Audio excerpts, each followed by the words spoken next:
कार्तिक मास महात्म्य 19वां अध्याय।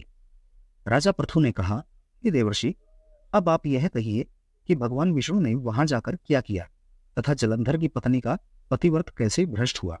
नारद जी बोले, जलंधर के नगर में जाकर भगवान विष्णु ने उसकी पतिव्रता स्त्री वृंदा का पतिव्रत भंग करने का विचार किया। वह उसके नगर में एक उद्यान में जाकर ठहर गए और रात में उसको सुपन दिया।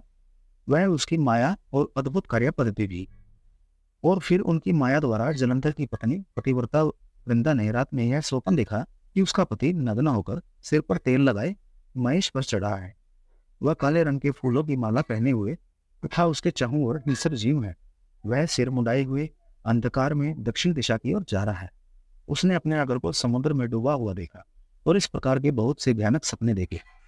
फिर वो तत्काल ही वह जाग पड़ी और सपनों के संबंध में विचार करने लगी। इतने में उसने सूर्यदेव को उदय होते हुए देखा तो उसमें उसे एक छिद्र दिखाई दिया तथा वह कांतिहीन था। इसे उसने अनिष्ट जाना। वह भयभीत होकर रोने लगी। वह छज्जे पर गई, अटारी पर चढ़ी, भूमि पर उतरी, मगर उसको कहीं पर भी शांति प्राप्त न हुई।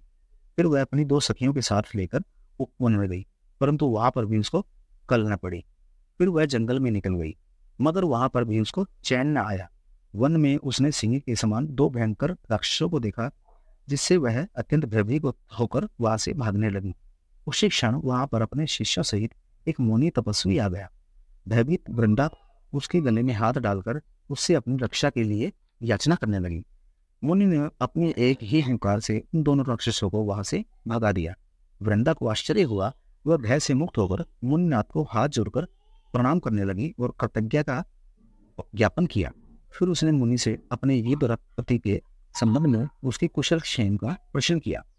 मुनि ने मौन होकर आगे पीछे देखकर कुछ कहना ही चाहा कि उसी समय दो वानर मुनि के समक्ष आकर हाथ जोड़कर खड़े हो गए और ज्यों ही मुनि ने भ्रकुटी संगीत किया तो ही वह उड़कर आकाश में चले गए। फिर जलंधर का सिर व धड़ लेकर मुनि के पास आ गए। तब वृंदा अपने पति को मृत हुआ जानकर मूर्छित होकर पृथ्वी पर गिर पड़ी और अनेक प्रकार के वचन कहकर दारुण विलाप करने लगी। पश्चात उसने उस मुनि से कहा